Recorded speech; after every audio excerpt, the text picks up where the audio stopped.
अमेरिकी बाजार का जिक्र किया तो यहाँ तो शटडाउन होने वाला है 2.5-3 घंटे में। ये कितना इम्पोर्टेंट है? देखो, पहले तो क्या होने वाला वो बता दो, फिर कितना इंपॉर्टेंट है, दोनों टुकड़ों में बता। पहले तो ये कि अमेरिका की जो फंडिंग बिल है उस पर सहमति नहीं बनी, यानी कि अमेरिका की सरकार को अपने खर्चों के लिए हमेशा संसद से मंजूरी लेनी होती है। और ये जैसे जैसे आप नवंबर, दिसंबर, अक्टूबर की तरफ बढ़ते हैं, वैसे वैसे खर्चे के पैसे खत्म होने लगते हैं और बाद में इसको बढ़ाया जाता है। ये हर साल का काम है।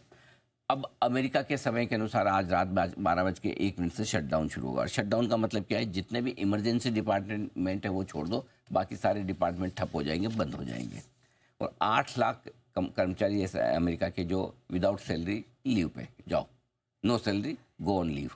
8 लाख का नंबर आपको लगता होगा कि 8 लाख क्या बड़ी बात है, हमारे यहाँ 140 करोड़ है तो 8 लाख हम गिनते, वहाँ 8 लाख बहुत बड़ा नंबर होता है। वहाँ तो 1-1 लाख के बेरोजगारी के रोजगार के डेटा पे मार्केट ऊपर नीचे हो जाता था। 8 लाख लोग एक साथ छुट्टी पर जाए तो ये समस्या हो जाती है।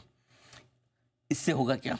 कई सारे सरकारी ऑफिस बंद हो जाएंगे, म्यूजियम, नेशनल पार्क वगैरह, ये सारी जो पब्लिक यूटिलिटी सर्विसेज और ये जो जगह हैं ये सब बंद हो जाएगी। ट्रंप ने क्या कहा इस पर? उनका ये कहना है कि कुछ चीज़ों को तो हम ऐसा बंद करेंगे ज़िंदगी में कभी खुलेगी नहीं वापस। बोले हमको गोल्डन चार्ज में अगर बंद कर दी तो कर दी, फिर कभी नहीं खोलेंगे, ऐसा वो धमका रहे हैं डेमोक्रेटिक्स को। ठीक है, बड़ी संख्या को लोगों को नौकरी से भी निकालेंगे। जो डेमोक्रेटिक पार्टी है उसकी पसंद की जो योजनाएं जो चल रही है, जिनकी फंडिंग अभी भी चल रही है, उनको बंद कर देंगे। और वो ये कह रहे हैं कि हम पैसों की बर्बादी नहीं, खर्चों में कटौती चाहते हैं, ये उनका कहना है। अब हमारे लिए क्या, सानू की जी, वैसे देखा जाए तो अमेरिका की प्रॉब्लम अमेरिका निपटे, अमेरिका जाने, हमें फ़र्क नहीं पड़ता।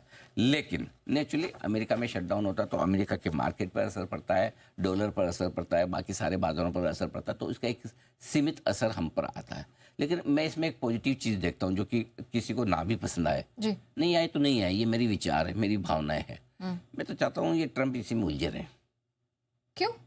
अरे नहीं तो क्या है, देखो, जो आदमी घर की प्रॉब्लम में उलझा रहता है ना, उसका बाहर ध्यान कम रहता है है ना। हाँ, पहले अपना घर संभाल भाई, है ना।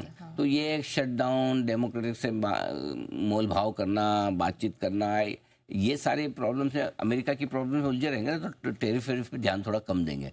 नहीं तो जब मन आया, मुँह उठाया, thank you for your attention वो करके डाल देने का, एक ग्लास की वही कॉपी मार के, कट कॉपी पेस्ट वाला, बाकी ऊपर जो लिखना है। तो मैं तो चाहता हूँ कि थोड़ा टाइम रहने दो इसको, तो हो सकता है अमेरिका पे फोकस है तो अपने खुद के घर पे ध्यान ज़्यादा रहेगा, तो दूसरों की तरफ नज़र कम डालेंगे। हाँ, लेकिन उसमें एक नेगेटिव चीज़ ये भी है कि फिर वो टेरिफ वेरिफ को लेके बातचीत, ये वो सॉल्यूशन वगैरह हो सकता है वो थोड़ा टल जाए।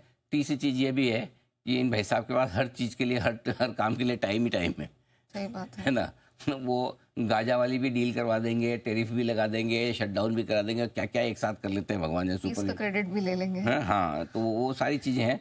सो बट एनीवे, ऑनेस्टली अगर वैसे देखा जाए तो हमारे लिए न्यूट्रल है, हमें ना कोई हमारे लिए पॉजिटिव है ना कोई नेगेटिव है। बस सिंपल सी चीज़। चलिए ठीक है सर, आज के क्यूज़ क्या है ये बता